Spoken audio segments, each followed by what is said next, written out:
Lowe's knows that free is just better. That's why MyLowe's Rewards is free to join. As a member, you earn points towards MyLowe's money on eligible purchases, get exclusive free gifts, and earn free shipping at Silver Key status, all on top of weekly member-only deals. Don't wait. Join MyLowe's Rewards for free today and start saving more. Lowe's, we help, you save. Loyalty program subject to terms and conditions. Details at lowes.com/terms. Subject to change. Hey, it's Bobby Bones with some exciting news. Open booking is here for the Top Shelf Country Cruise, setting sail February 2026 aboard the luxurious Celebrity Reflection. Spots are filling up fast, so book your stateroom today or sign up to become a lineup insider to receive the final lineup 48 hours prior to the public. Don't miss your chance to make February 2026 unforgettable. Visit TopShelfCountryCruise.com. That's TopShelfCountryCruise.com. Because it's supposed to be a pop culture reference. Right, but I feel like that dates the episode. But it's Harambe. Everybody's going to love Harambe jokes. Damn Damn it, I forgot he was back this week. Jesus fuck. Yeah. The stonework is a nice touch. Okay, though. Tom, Eli, I'll bite. What are you doing, and why is Heath tied to a plinth in the center of the room? Yes, thank you, Cecil. I quit this so many times. Okay, all right. First, very obviously, that's an altar. That's not a plinth. That doesn't I don't even know mean what a plinth anything. is. It's not a word I know. Yeah. Second, what does it look like? We're doing okay. We're obviously starting a satanic cult. You could see that. Why, though? Have you read this week's essay, Cecil? Girls, money, all the Heath we can eat. Guys, no. Anton LeVay, the entire essay was about how full of fucking shit he was. What? Wait, what? He was? I told you guys that. I said that the whole time. I wasn't listening. Why would I listen to you? Yes, That's true. He did almost none of the things he said he did. He was just a fucking con man. That's it. Okay, but he was a con man with millions of dollars, right? Wait, really? Millions? Like millions? I'm pretty sure millions. Huh. Yeah. I mean, are we allowed to sous vide him before we eat him? He looks a little tough. We gotta want to cook him for a while. I don't see why not. I mean, I got a really big vacuum bag. Okay, We could put nice. him in. Nice. Okay, are you guys going to finish me, though? Gross, Heath. I meant eating me. Did you? No, I didn't think so. both.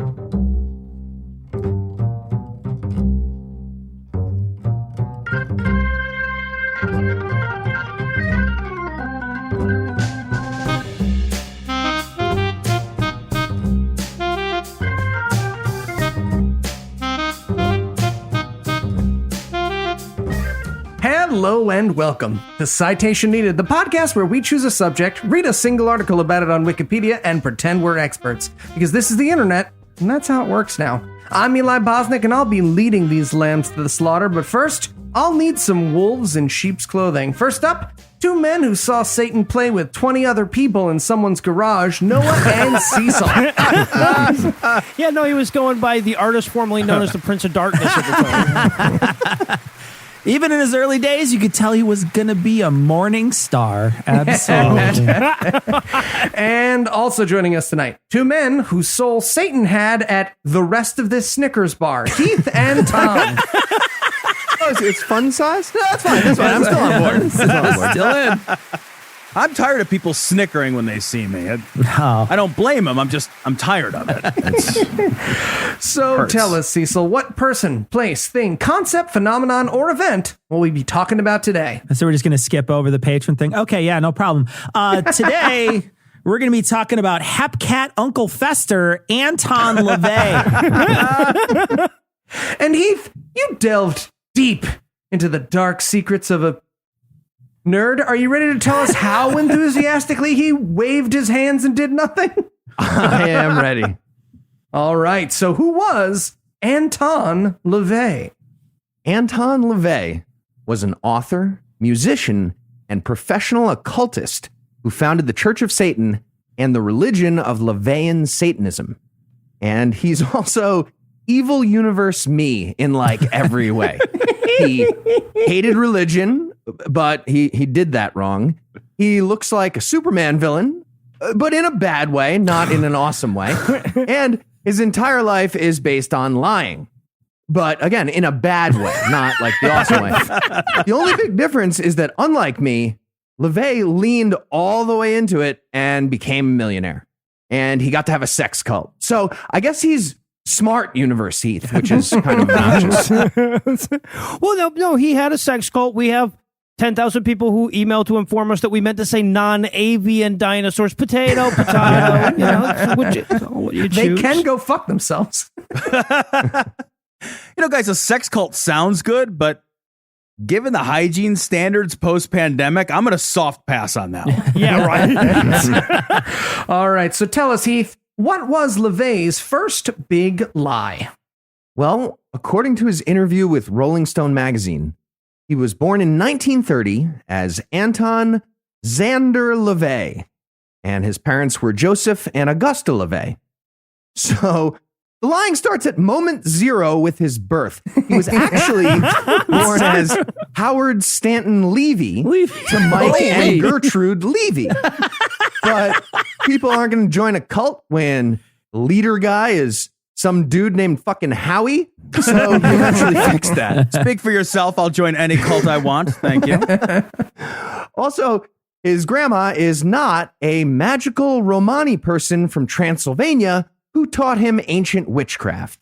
Also, just for the record, that Rolling Stone article is amazing, and I used it a lot.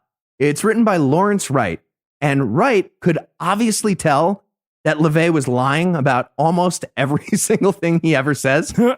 So a whole bunch of debunking happened in the final copy of that article, and LeVay was furious when it came out. Pretty much the entire article goes back and forth between a paragraph about LeVay telling a ridiculous lie, and then a paragraph explaining exactly how easy it was to check that lie. My two biggest sources were that article and a 9-page fact sheet released by LeVay's daughter, Xena, right after he died, that listed 26 giant lies along with 26 what actually happened segments. Ugh, not a great sign when your kid works harder on your Snopes page than they do on your eulogy. That's what happened. So the Levy family moved to San Francisco when Howie was a baby, and that's where he grew up.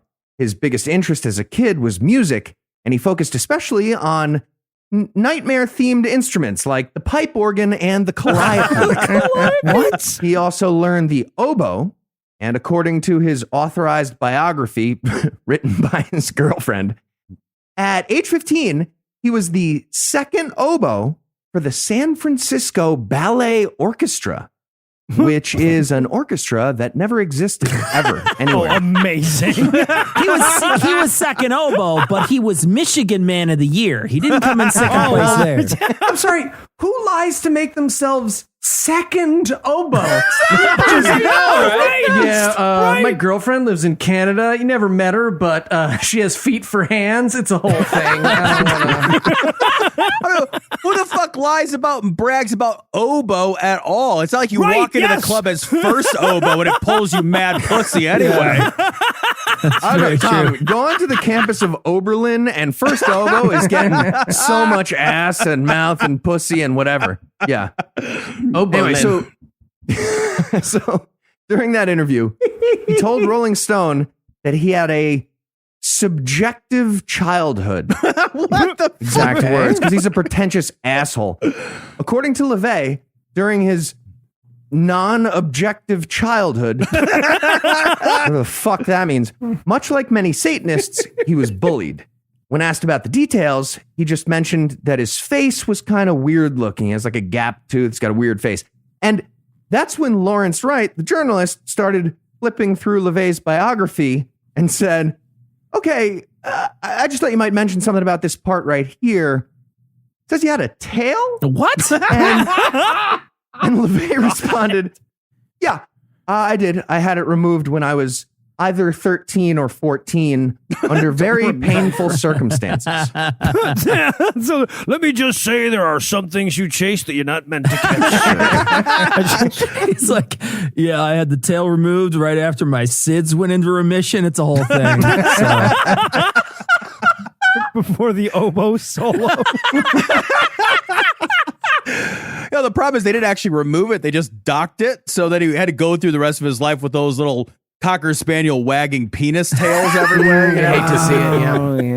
Oh, yeah. Kind of adorable. It's like they're trying to wag it, but there's nothing. I got my whole butt in the action.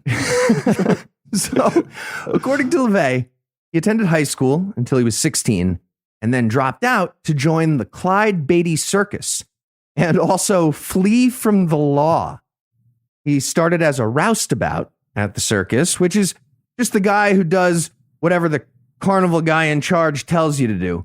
And that means at some point, they're going to tell you to be a cage boy for the meth head tiger guy. That's inevitable. So pretty soon, LeVay was handling 8 Nubian lions and 4 Bengal tigers in a cage all at once.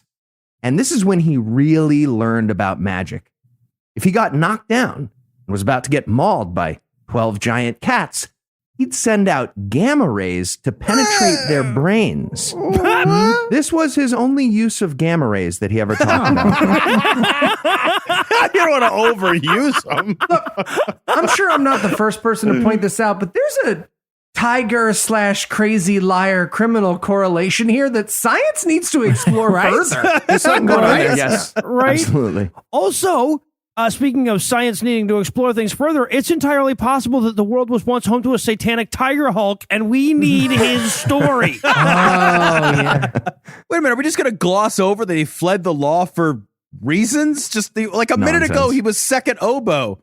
Like, I don't know. How did he fall so What a far? fall from grace. What happened here? So LeVay was a magical lion wrangler for a while. Nice. But then he realized that his murdery, creepy fucking childhood calliope interest had paid off perfectly, and he became the circus calliopeist, Oh, that's which is a real word. What? And Is it? that's when he first became cynical about religion. He noticed that the same men who were going to the X-rated shows on Saturday night would also attend the religious tent revival meetings on Sunday morning. When he eventually wrote the Satanic Bible, he mentioned this moral double standard as the origin of his quest to defy Christianity. And just one other detail on that. There's absolutely no evidence that LeVay ever worked at a circus or carnival in any capacity. But he did have a Jodo in Japan. I feel like he's very confused about how making up stories works. Like I get the lion taming, that's kind of badass, but like the detail of later getting promoted to calliope player, that seems like a step in the wrong direction. Right? What? Well, here's how you can tell. Nobody who actually worked for a circus brags about it. Okay? So, I hope we get to the end of this story and he's like a one-man band calliope oboist. So he's like playing the calliope. playing the drum with his tail. Yeah, exactly. He's got an oboe on that like Bob Dylan harmonica rig. It doesn't really work. Yeah. All right. So following his career in the circus calliope business and probably being a serial killer because that's what fucking calliope players do. I really don't like the calliope. It fucking freaks me out. So after that, LeVay started working as an organist in bars and nightclubs. And this included a regular gig as part of a burlesque show in Los Angeles at the Mayan Theater. While he was working there, he had an affair with Marilyn Monroe Oh, God. when she was a dancer at the Mayan before getting famous. Didn't happen. Yeah, no, me too. Yeah, me and him both. Jesus fucking Somebody should have pointed out to LeVay that if your made-up biography is going to intersect with someone, maybe don't choose one of the most famous and well-documented women in all of modern Yeah, right. history. That might be. Maybe. Yeah. Also, just one other little detail on that. There's absolutely no chance he had an affair with Marilyn Monroe ever. No? The manager of the Mayans said she was never a dancer there, and also pointed out that they never used the theater as a burlesque house. Also, just fucking no. Right? Just absolutely Yeah, right, no. that too. Yeah. I took the trouble to like look up his picture at this point, and he looks like fucking Danny Trejo after 7 months in chemotherapy. And also, has there ever been more shadow side to camera portraits taken of one person? We get it. You're fucking spooky, dude. Calm down. Whatever. Him and Alan Moore have a contest going. Take it easy, Howie. It's cool, Howie. All right, so following his time in the LA music business and his time having an affair with the biggest sex symbol in American history. So probably just more serial killing with clown music. After all that, LeVay moved back to San Francisco and met his future wife, Carol Lansing. They got married in 1951 when she was 15 years old. Wow. Oh, fuck. That's good. And Carol gave birth to their daughter, Carla, a year later. This is when Anton got a job with the San Francisco Police Department as a photographer and also psychic investigator. Nice. That means he would use magic powers to speak with murder victims and help the homicide detectives. Or he spoke directly with the murder victims that he murdered while playing the Calliope. Or maybe he was claiming he was an investigator of psychics. It's not clear. Well, I'm sure all of those interpretations are equally true. That is correct. Speaking of which, just one other little detail on that. There are absolutely no records at the San Francisco Police Department of hiring a psychic investigator named Anton LeVay or Howie Levy or any other names. Also, no investigators of psychics. Okay, I would really love to be there for that interview, though.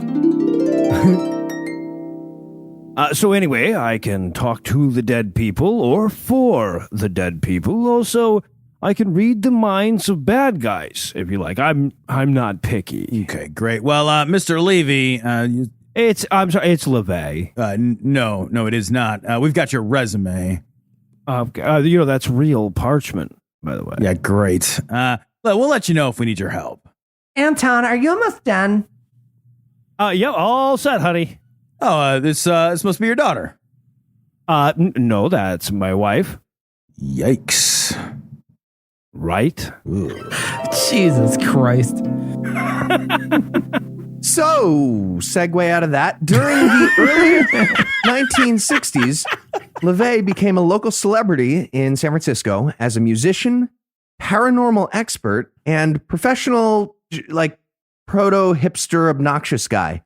Especially noticeable was when he walked around town with his pet black leopard named Zoltan. But eventually Zoltan got run over by a car because, it's a leopard walking around a major city. Sure. So LeVay replaced Zoltan with a lion named Togare. Okay. But the city quickly made a law, pretty sure just for him, that said, okay, no having lions and tigers or also not leopards as a house pet, regardless of gamma rays or anything else like that. Just you can't have them. So Togare got sent to the zoo. I speak from experience when I say there's nothing better than a city ordinance that is very clearly just directed at you. I think all of Black America would beg to differ, Eli, but I get what you're saying. Well, they can't. Yeah, this is when LeVay started using his local fame to build the early stages of a cult. It started with his Friday night lectures on dark rituals and the occult. They became pretty popular, and he opened them up to the public, charging $2 a person to hear him teach about stuff like love potions and monkey glands. What? Or magical cannibalism. On Cannibal Night, he actually got a human thigh from a doctor friend and served it to the guests. Magical cannibalism. All cannibalism is magical if you share it with the right person. Seesaw. He didn't share it with you. Don't. That happened. Wait, can we wind this back a little bit, Heath? Does every doctor have a human thigh just laying around to share? I have a lot of questions. I have more questions than I have answers right now. I feel like most of them have at least two. Yeah. Right? That's a great question, Tom. Are they boneless, skinless thighs, or do they have a bone in? A lot of questions. It wasn't clear. He served some human, though. So these lecture events went really well. And of course, taxation is theft. So LeVay decided to start a religion. And it all became official on April 30th, 1966. Also known as Saint Walpurgis Night. No, what?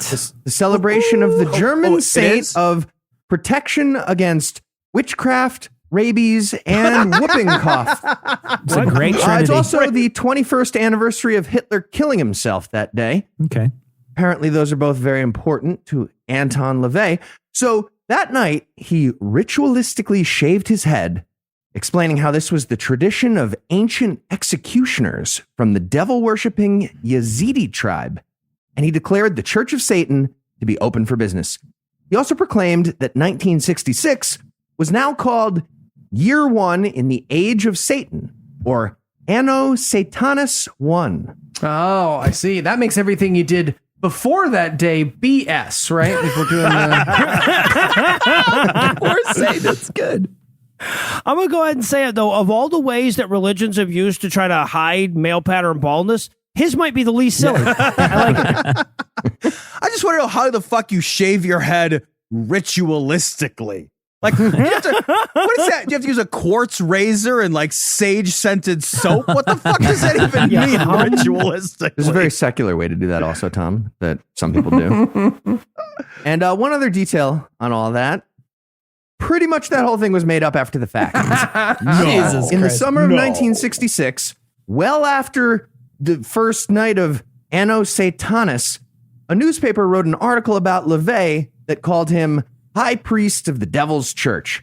And that's when he clearly made up a story using the things in his head at that very moment, which were rabies, whooping cough, and Hitler.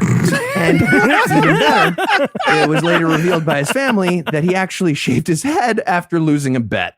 And just made up the ancient executioner thing as a cover. And there's actually a bit more to the story of LeVay's very intentional physical appearance overhaul at this point. And this is one of my favorite details. It's very likely that he stole his entire demon look from a TV show called The Wild Wild West. On March 25th of 1966, they had an episode featuring a satanic cult leader played by Don Rickles.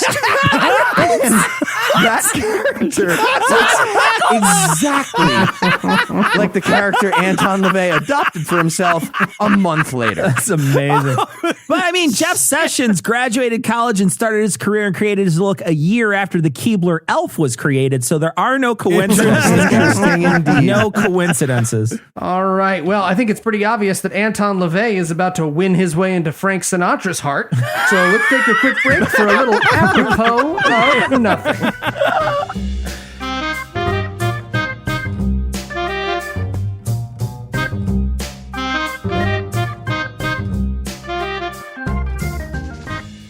I can't believe we're doing this. Don't worry, darling. Don't worry. It'll be an adventure. Greetings, mortals.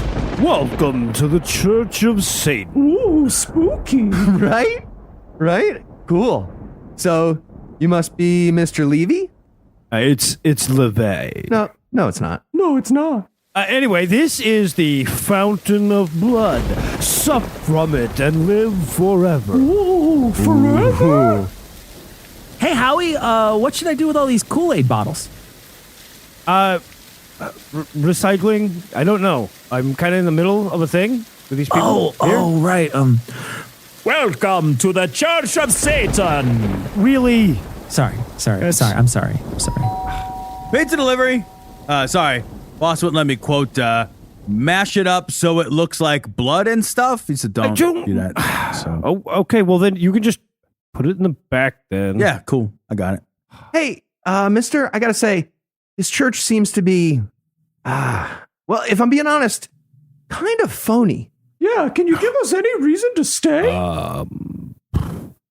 We're way less rapey than all the other churches. Oh, all right. Nice. Okay. It's something. You guys want some za? Don't call it za.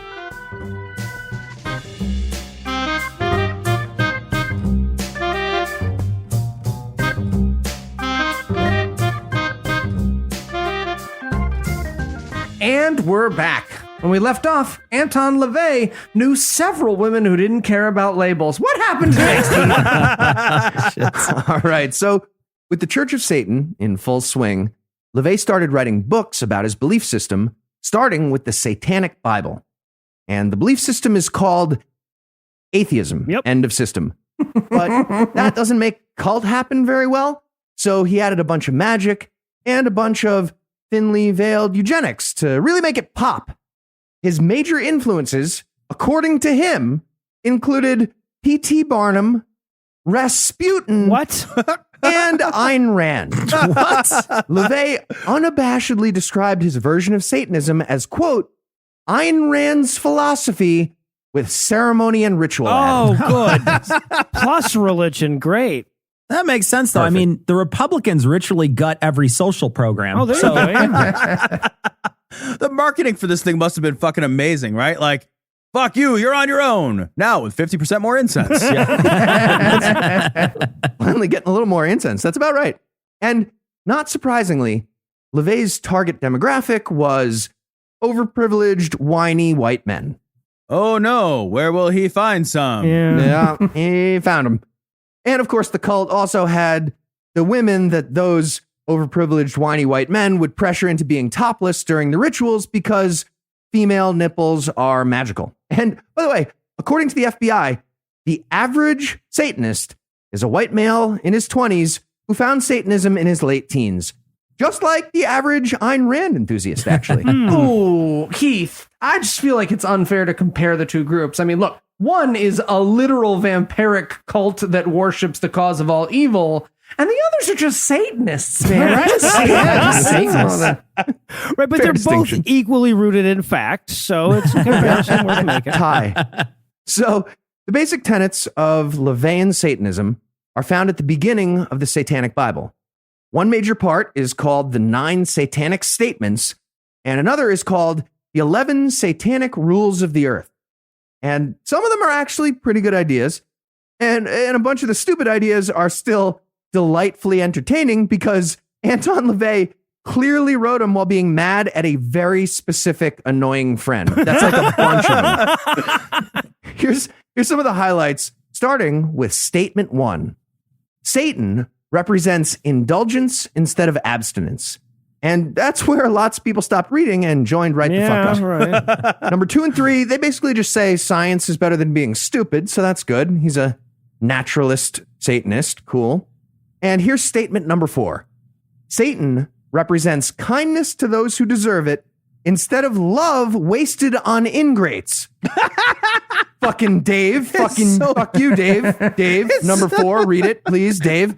It's so bitter. Next up, statement number 5. Satan represents vengeance instead of turning the other cheek.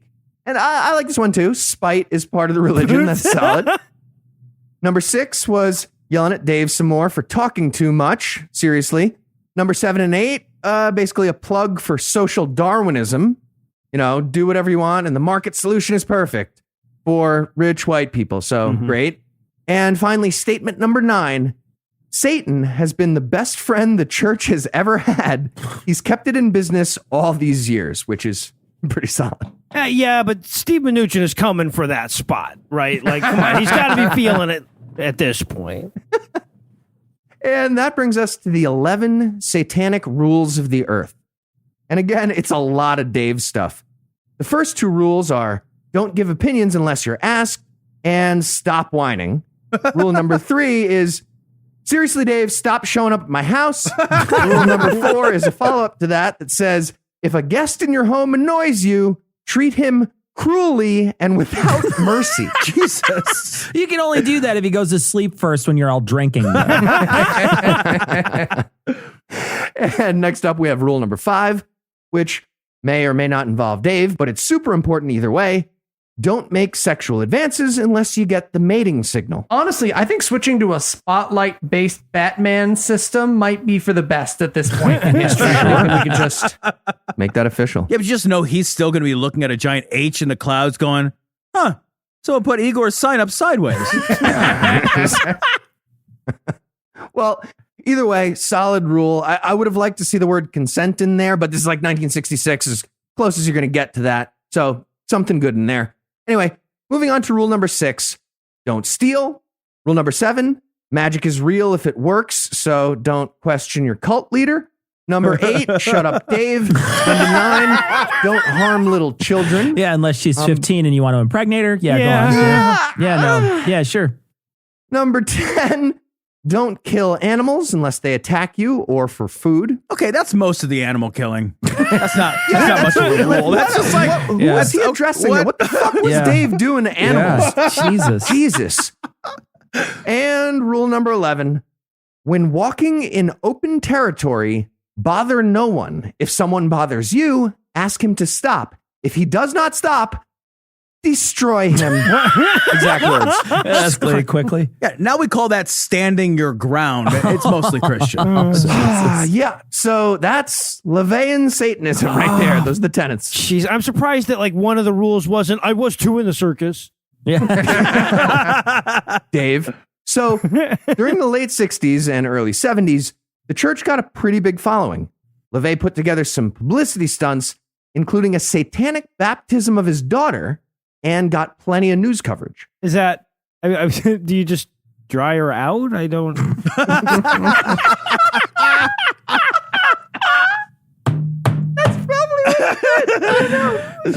Just dunk it into a ball pit of those desiccant things. She's all wrinkled. Do not eat, honey. Honey, do not eat, okay? It says it. Oh, we took out the package. Stupid. Should have told her first. Yeah. So they got a bunch of attention, and they set up grottos all over the country. They even got some famous followers, including Sammy Davis Jr. and Jane Mansfield. Really? Huge grotto fans. And LeVay actually had an affair with Mansfield. No, he didn't. He started making that claim right after she died in a car crash, coincidentally, which he said was the result of a curse that he put on her boyfriend. Yeah. Well, they did a lot of marketing. They also had a 2-for-1 curse night and a flippy air Satan outside the headquarters. Drew a lot of people in. Where's the horns that are flapping? That'd be great. Yeah. So one other big event for the Church of Satan during its early years was the big success of the Roman Polanski horror film Rosemary's Baby in 1968, which was about a satanic cult. And LeVay made a big deal about being the technical advisor and playing the uncredited role of the devil in that movie. But Polanski was like, no, he's obviously lying. That's like a super dumb lie. So easily verifiable and obvious. Also, just a heads up, you probably don't want me as a celebrity spokesman. I'm just saying. Yeah, it might be. I just don't get why all the pedophiles are fighting like this. They have so much in common with each other. Well, and honestly, of all of Polanski's experiences with satanic cult leaders, this was going to be among the most pleasant. It's true. That is true. Best one.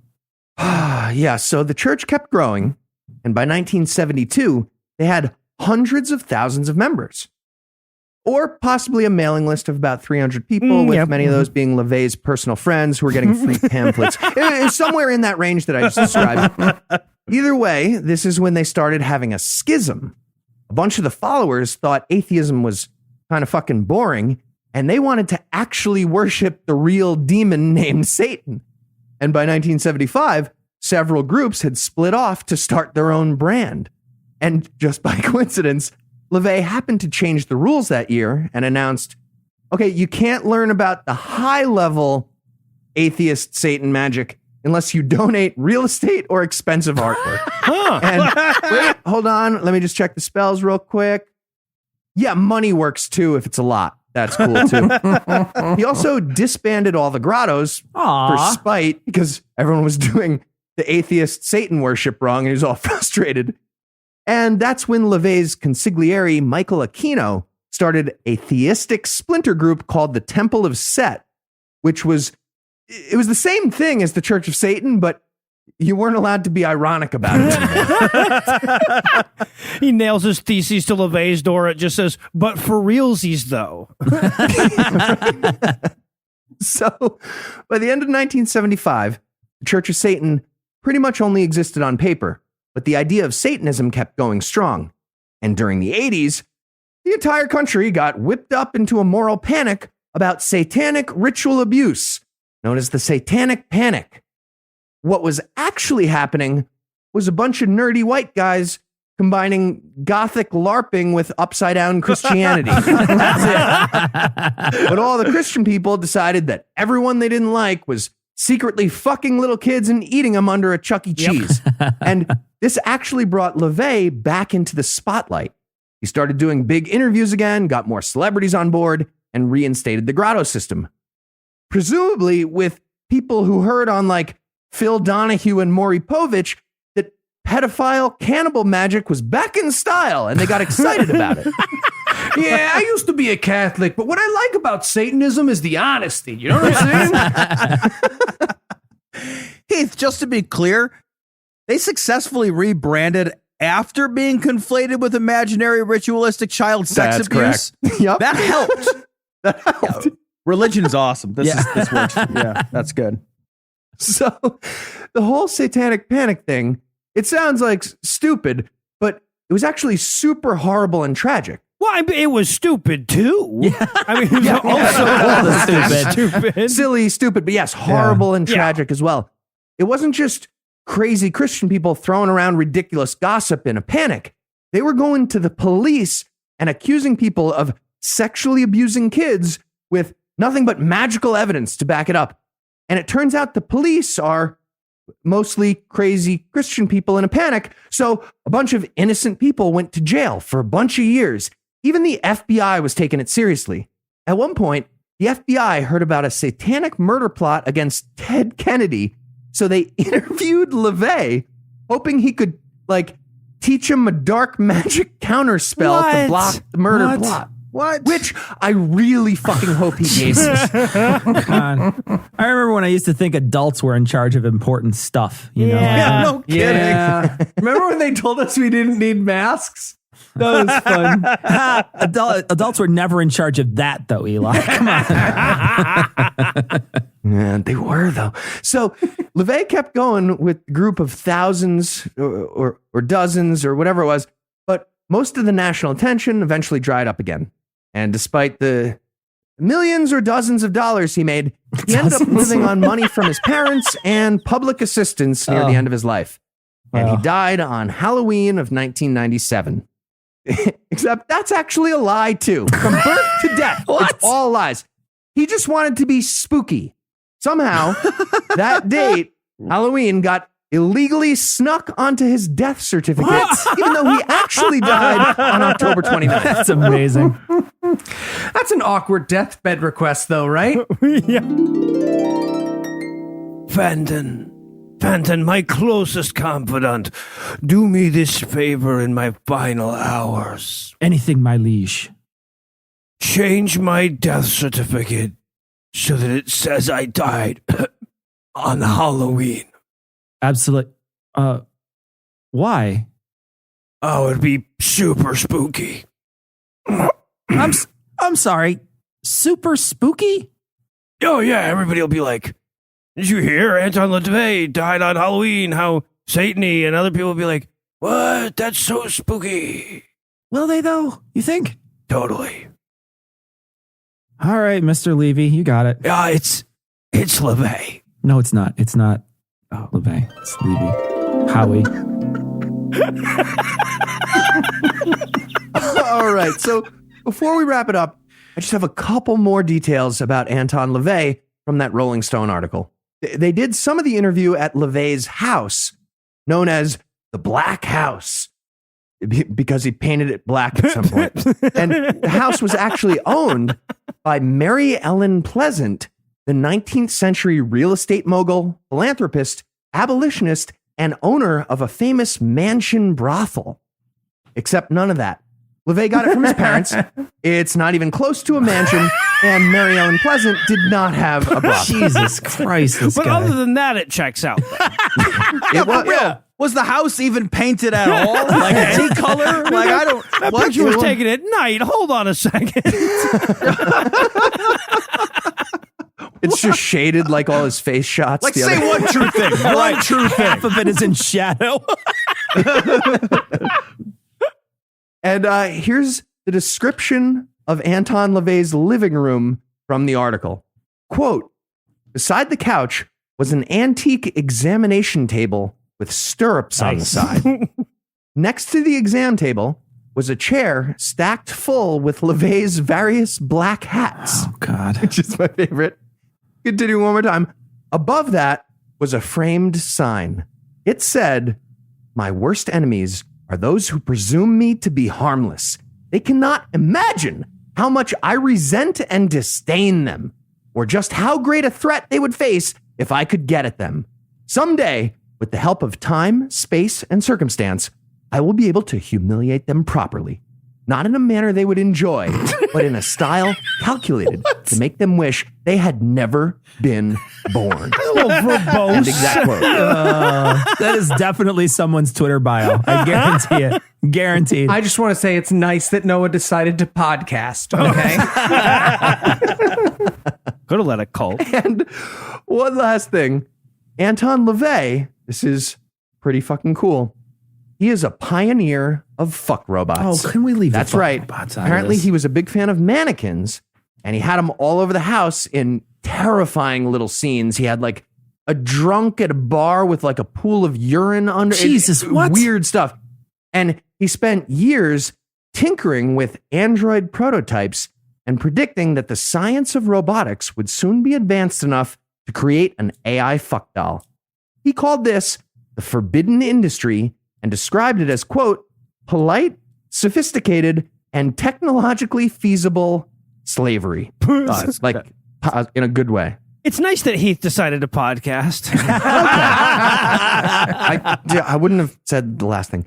And just for the record, most of his mannequins had the heads sawed off and replaced with latex impressions of his friends' faces. What? So at some point, Okay. Lawrence Wright, the journalist for Rolling Stone, was like, all right, man, I got to ask, you fucking those dolls? At which point LeVay started to yell, action figures, man. But then he took a long pause and responded, I tried to. It was going to be my greatest test run. But just as I was entering her, the damn room started shaking. An earthquake hit. I figured it was God's way of trying to tell me something. So I ceased my activities. And then he added, okay, when I said God just now, it's just a figure of speech. And if you had to summarize what you learned in one sentence, Heath, what would it be? Anton LeVay was born and died. Confirmed. All right. Are you ready for the quiz? Ready for the quiz. All right.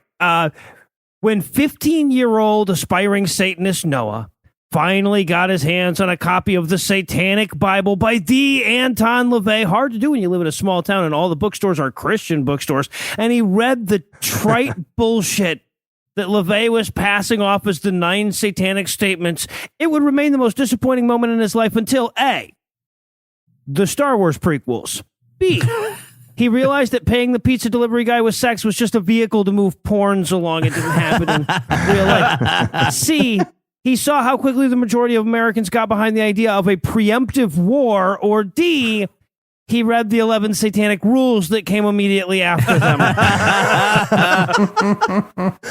Wow, that's tough. I mean, I feel like they all kind of tied until E2020. There you go. Actually, that is correct. It's just a long series of disappointments since. All right, Heath, of all of Anton LeVay's lies, which was the least impressive? A, all of his lies. B, seriously, even if everything he said was true, not even the mannequins will fuck him. C, he got rejected by a mannequin. Or D, even in the movie Mannequin, that guy gets to fuck the mannequin. It's true. It's true. Well, it's an act of God, not really God. It wasn't. He didn't get rejected. I wouldn't say rejected, but A, all of his lies, I believe, is the answer. Okay, yeah, that's pretty true. It's inherently true. It's weird when it's A, all of the below, but yeah. Yeah, it was A, all of the Below. All right, Heath, what have we learned from the combination of LeVay and Aleister Crowley's stories? A, if someone says they can do magic, they're trying to fuck you. B,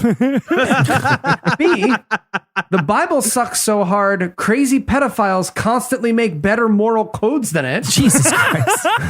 God damn it. C, no matter how fucky and goat's bloody your cult starts out, it always ends with infighting over parking spaces. That's very true. Or Very D, true. all of the above. Wow. Well, I mean, A, You always try to do a lot of magic for Cecil, so that tracks. Nice. Yes. But so do the other ones. It's got to be D, all of the above, right? Correct. Yes. Oh, Excellent. All Crushing right. it. I know you're a fan of Calliope music, Heath. So what's the Please, most famous? if somebody starts singing Calliope music, I will quit the show. famous Like I will seriously evil unplug. Calliope inspired musical? A. Hell O'Dolly. B. Abyss Saigon. C. Fantastic. Abaddon Giovanni. Or D. La Bohemeth.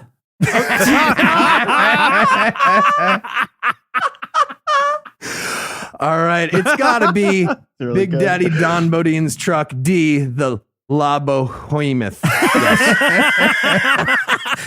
That is incorrect. I'm sorry. Damn it. It was Abaddon Giovanni. Oh, Very okay. close. Also solid. Very I was, close. I was Very considering close. that. All right, you stumped him. That means this week's winner is Cecil. Awesome. Well, let's get a Noah essay next week. What do you say? All right, if you insist. All right. Well, for Tom, Noah, Cecil, and Heath, I'm Eli Bosnick. Thank you for hanging out with us today. We'll be back next week. And by then, Noah will be an expert on something else. Between now and then, I'll be in a never-ending cycle of changing my son's diaper.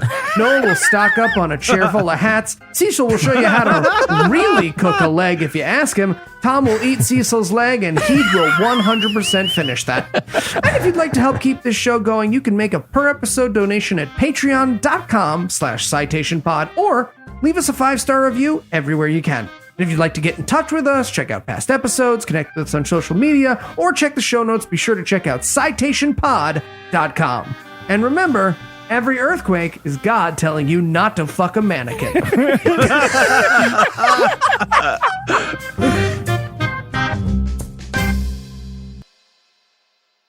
And then next Thursday, we're doing a bake sale. A bake sale?